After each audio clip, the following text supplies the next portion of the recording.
So tell us your story, why you become an entrepreneur. I am one of those people who's just been an entrepreneur practically my whole life. Well, I guess I could say my entire life. I have worked as an executive in film and television, but primarily I've been working for myself since I think I was 12. But the first story that I'd like to share with you, Harry, and with our audience is the first time that I realized how important a message is. I call it $1 million message. And at Zane Page Publishing, we help experts, leaders, and entrepreneurs craft their own unique $1 million message. And I have several $1 million messages, and I call it $1 million message because they really do turn into $1 million. But here's Welcome to Entrepreneurs Are Leaders podcast with Harry Sardinas. Interviews with world's most influential entrepreneurs that share tips about how to grow your business exponentially. Charismatic speaking, leadership, branding, marketing strategies designed to help you monetize your knowledge, find true happiness, and manifest your goals and dreams. 5 step how to have a powerful message to her. Today we have Aurora Winter with us, and she's an MBA in an award-winning author, best-selling author. She's a successful serial entrepreneur, media training creator, and spoken author, and founder of Zane Page Publishing. She left her lucrative career as a TV executive decades ago to become a full-time author, training, and entrepreneur. Using storytelling business, she created a life of freedom, creativity, and contribution. So tell us, Aurora, what are the 5 steps to have a powerful message? Well, thanks for having me on the show, Harry. And I look forward to sharing ways that people can turn their words into wealth, because that's the title of my latest book, Turn Words into Wealth. But yeah, the 5 steps to start off with your message is, what is the problem that you solve? So, as entrepreneurs, we solve problems at a profit. So, don't talk about your product, don't talk about your service, don't talk about yourself, but identify first what is the problem that you are solving. Then, in order to communicate that, you want to talk about the pain, the problems, the pain, the hell. I call it the hell. What hell are people in before you help them? And really paint a vivid word picture of that to get really clear. So that's the hell. And then what is the heaven that your solution takes them to? And paint a vivid word picture of that. So now you've got the problem, you've got the hell, which is before your help, you've got the heaven, which is after your help. Notice that we haven't talked about how you're helping them yet, which is most people start talking about that, and that is a mistake. Then the fourth thing to do is identify, given that is the problem that you solve, who is that worth the most to? So you could solve the same problem for a billionaire, and I promise you they'll pay you 100 times more than if you solve the same problem for somebody who's just graduated from college and is earning $25,000. So identify who is that worth the most to. That is your ideal client. And then can you condense your message to about 7 words? It might have a little bit of the hell, a little bit of the heaven, but it's not 49 words about the bridge. People are selling a bridge between hell that people are in before you help them and the heaven that you take them to. And most people don't talk about the hell. They don't talk about the heaven. They don't identify who their ideal client is, who that problem is worth the most to solve. They talk about the bridge. You don't really want to talk very much about the bridge. So those are 5 key steps. And then if you can turn that into maybe about 7 words to catch somebody's interest. So think really short and snappy, like the title of a book. Turn Words into Wealth. That's a title of a book, or Marketing Fast Track, or Speakers Are Leaders. Like, what is short and snappy? Okay, so we got 5 points there out of the gate. So tell us your story, why you become an entrepreneur. I am one of those people who's just been an entrepreneur practically my whole life. Well, I guess I could say my entire life.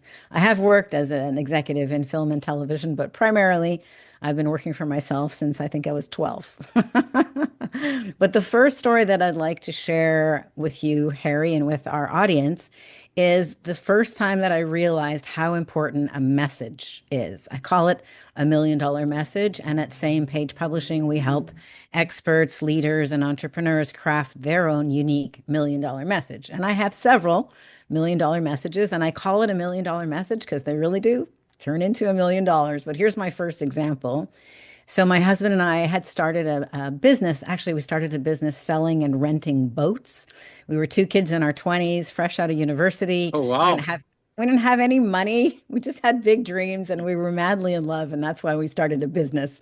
So not exactly your best business plan to go, oh, madly in love, need to start a business. But anyway, I had what I thought was a really good idea. And in fact, it was a good idea. But people weren't buying. They were glazing over as I explained it because I was explaining it. I was fresh out of university. I'd studied honors economics. So I was explaining it as I would have explained it to my teacher at a university. And So that is how were you not, explaining it? So how were you explaining it? Tell us. okay, give you, this is what not to do. And then I'll tell you what worked. So I was explaining it. If you buy a boat and put it into our charter fleet, you will get a 7% investment tax credit right away, and you'll get a 33 and a third straight line depreciation on the boat, subject to the half-year rule. And then if you use it 90% for business, we can write off 90% of the expenses. That was the idea, and the idea didn't change, but it sounded like way too much work to really figure out whether or not somebody wanted that. So my husband said to me as we're looking at our credit card debt mounting and going, maybe we have to go back and get real jobs and work for the man. We're like, He said, well, people only really want to use their boat 5 weeks a year anyway. Most boats just sit in the marina. I'm like, that's it. That's it. So the new message was 5 weeks of sun, fun, and tax shelter. And you see how that's kind of like stand-up comedy. It's like if you see 5 weeks of sun and fun, you're not expecting tax shelter as the end of that phrase. And that message sold $3 million worth of boats in a week. It had radio stations calling us. It got us on the front cover of a magazine and had a lineup of people eager to talk to us at a boat show. At a boat show that the previous year, our competitors had looked at us two kids who were like eating rice and beans, like, those kids are going to go bankrupt. They're not going to make it back. We proved them wrong. We proved them wrong. So that was the first time that I realized the importance of a message. And then even if you have $1 million idea, until you have $1 million message, you could go bankrupt or you could be leaving $1 million on the table. But 7 words changed the rest of my life, really. So ever after that, I've always been looking at how can the right words to the right people change the result. And then, so how you come up with the idea? Well, like I said, entrepreneurs always solve problems at a profit. So I look for problems that I have solved or that I am solving. So at Same Page Publishing, for example, No, I said the question when you were young, right? Yes. Mm-hmm. That you have you change the words, right? So Yes. tell us about this process. I mean, you were doing something that was not working, and then you decided to Yeah, so how it was to working change the words. Yeah. So Yes. what happened? So Tell us the story. Initially, How you find the new words it was just an aha moment. It was like, how can we get this? It was out of the the same blue? the same 5 steps I just walked you through.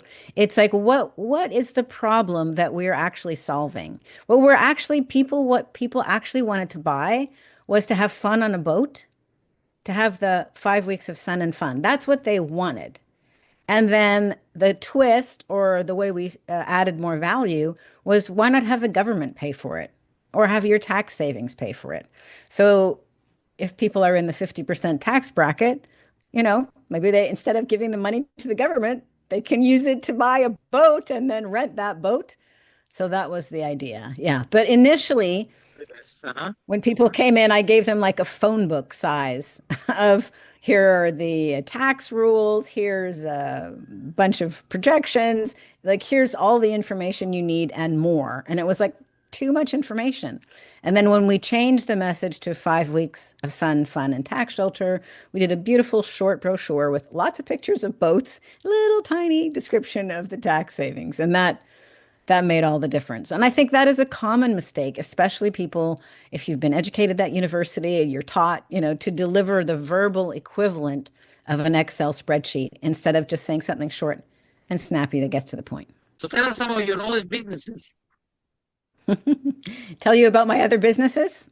Yes. So, for example, you have the boat, and then you said that you have another ones, right? Yes. I've launched several businesses and exited 3 of them. So another time when I realized that the right words at the right time can change the trajectory of your life, I'm actually a screenwriter. I'm an award-winning screenwriter, actually.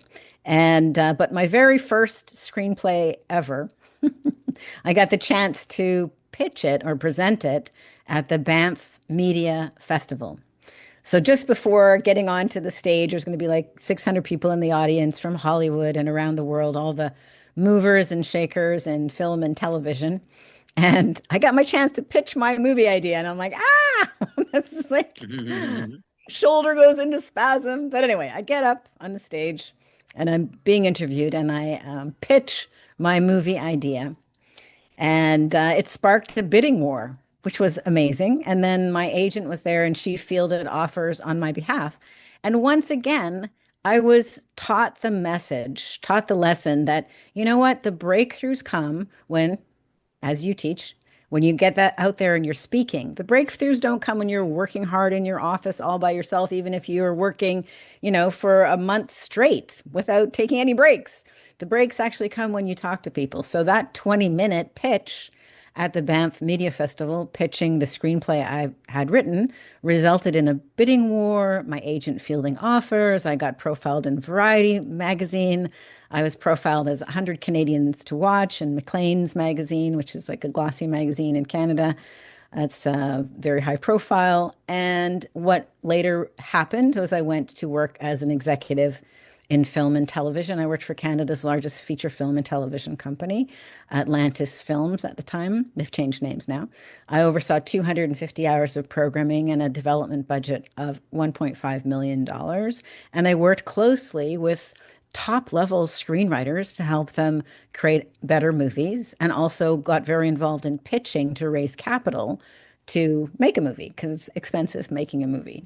And then Later, I went on and launched my own, because I'm such a diehard entrepreneur. I went and launched my own film and television production company with a partner actually in London, England. We raised £5 million. We raised £5 million on the EIS tax shelter scheme.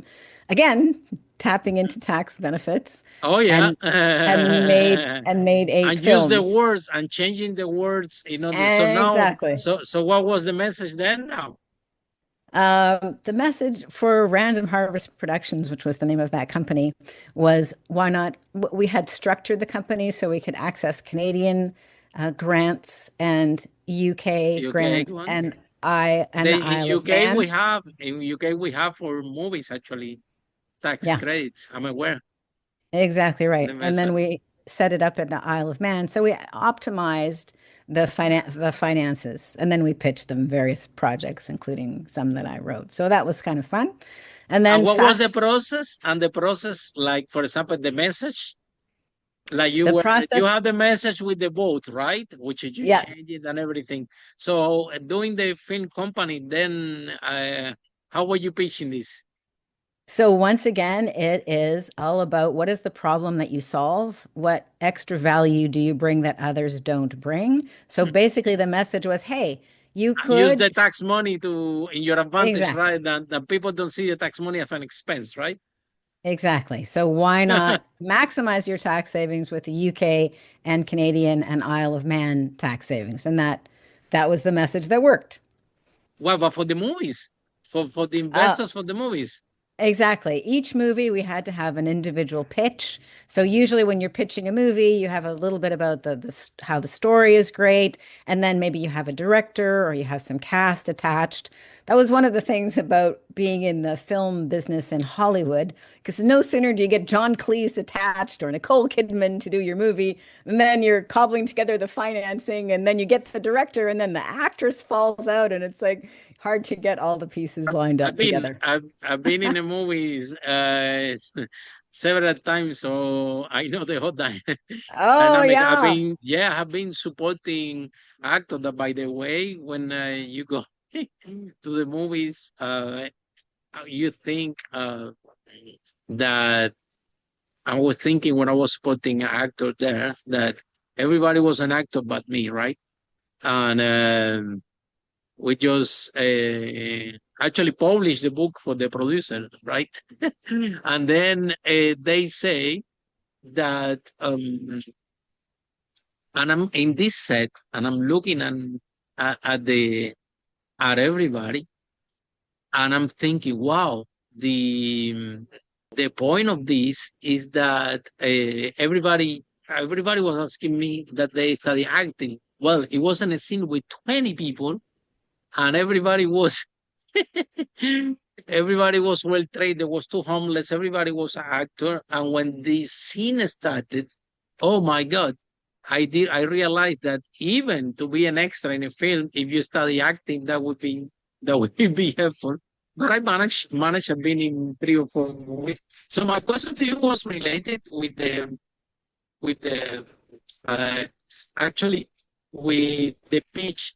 If you have like a general pitch for all the movies where you were using the tax and the strong, because this podcast for entrepreneurs, people that want to be entrepreneur, and a lot of people are in the movie business and they want to raise some finance for the movies, right?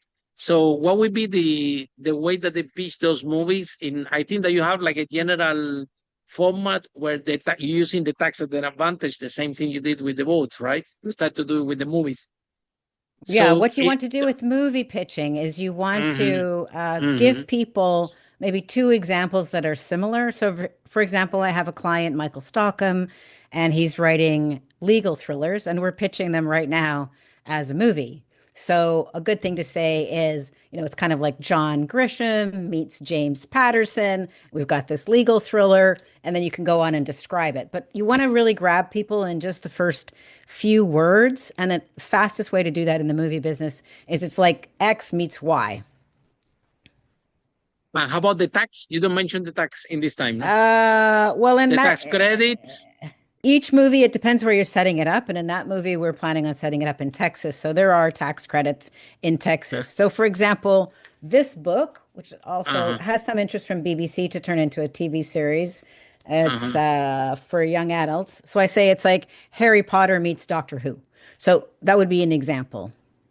Yeah. And then if you do bring tax credits to the table, or you have an actor or a director or some money attached, you want to mention that. Yeah.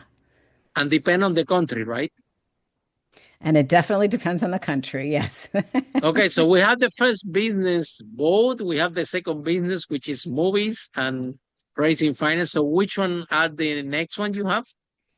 The next business I started, unfortunately, my husband died when he was only 33. Sorry to hear of that. Yeah, thanks, Harry.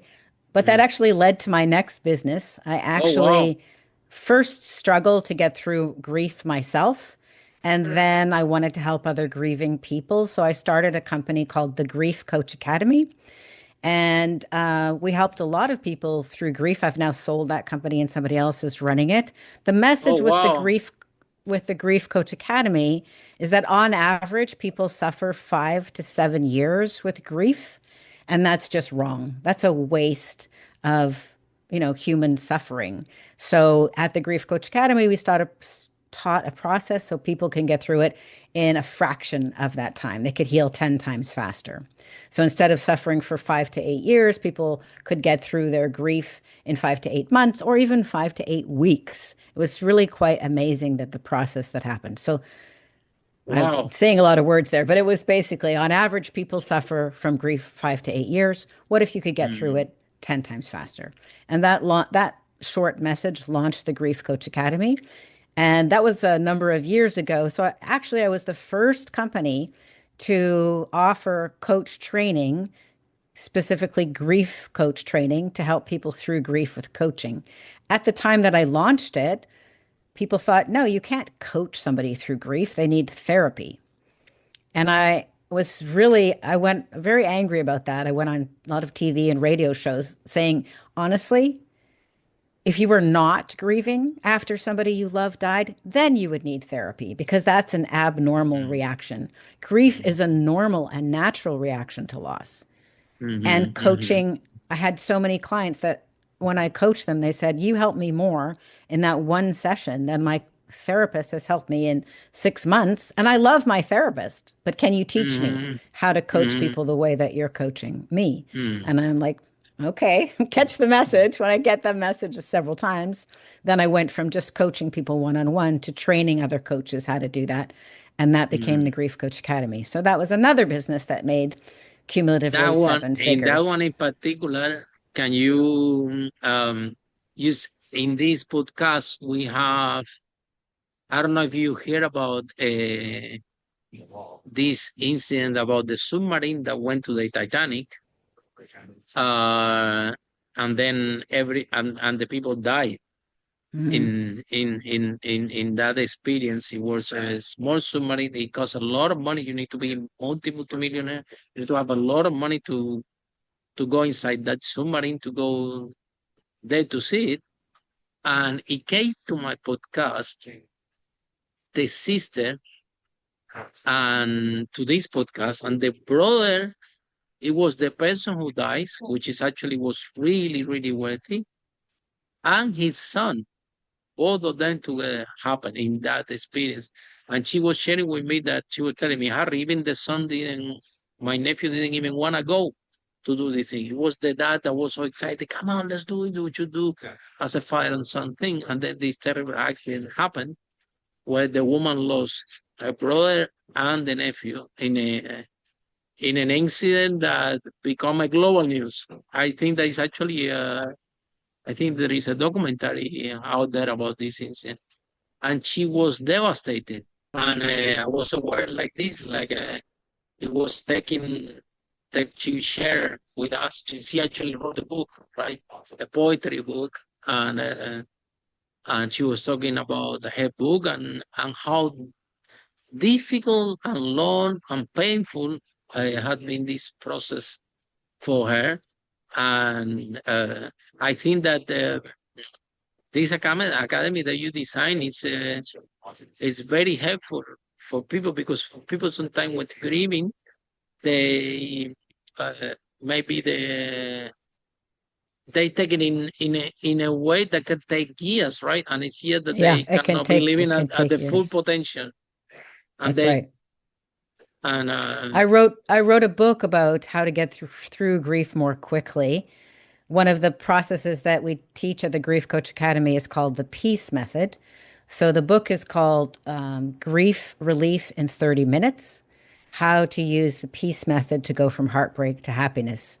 And it teaches a cognitive behavioral therapy approach to healing. And when I say get through it in 30 minutes, I mean like brushing your teeth every day. Do this process every day for 5 minutes to 30 minutes, and you will gradually find your grief is lifting. Now, when I say it's lifting, I don't like when people say get over grief. Like, what do you mean get over grief? You never want to get over love. So I think this side of the hand is love, and this side is grief.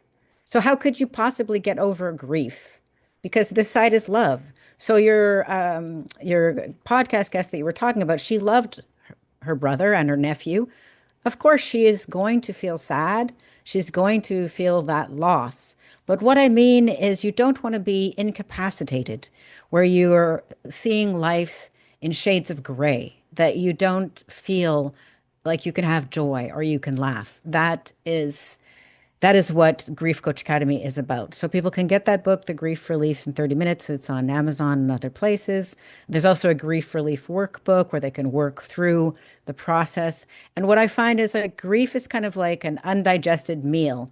Maybe you have a really big meal at Thanksgiving or at Christmas time, and then you're like, oh, grief is kind of like that. It sort of needs to be digested. So the Grief Relief in 30 Minutes book or the Grief Relief workbook provides ways for people to process their feelings about that person and come to peace about it. And so that they can, not waste the rest of their life in that gray zone. So that was the next business that I launched, and now somebody else is running it. Thank goodness. So which advice do you have for women in business? What in a advice do I have? male-dominated, yeah. I still launched one more business, which is the one that I'm running now. Well, advice for women in business. I had a dream. I had a dream like last month, and it was kind of a funny dream. I'll tell you just the punchline of it. So in the dream, there was a glass floor, and I was standing on the glass floor. So I think women often think that there's a glass ceiling and that they're bumping their head against the glass ceiling. I think that is not a helpful way to go about life. What if instead you are dancing on a glass floor? So I think just show up. Don't show up like, oh, I am only blah, blah, blah, and therefore I can't succeed. And you know what? Everybody has a reason why they think they can't succeed. I'm too old, I'm too young, I'm too short, I'm too fat, I'm too thin, I'm a woman, my skin is brown, my skin is white, I'm bald, I'm short, I'm tall. We can all come, I was raised by a single mom, my dad abandoned me, my aunt is an alcoholic. We can all have reasons, but they don't serve us. So I think the best thing, whether you're a woman or a man, is to lean into the fact that you're created in God's essence and go forth and be a creator and live up to your full potential and just step into it. You can do it. Your message matters. You matter. So then, Aurora, all your life you've been an entrepreneur, right? Or do you have some time that you work in corporates? I worked in corporate doing market feasibility studies just before my husband and I launched that business.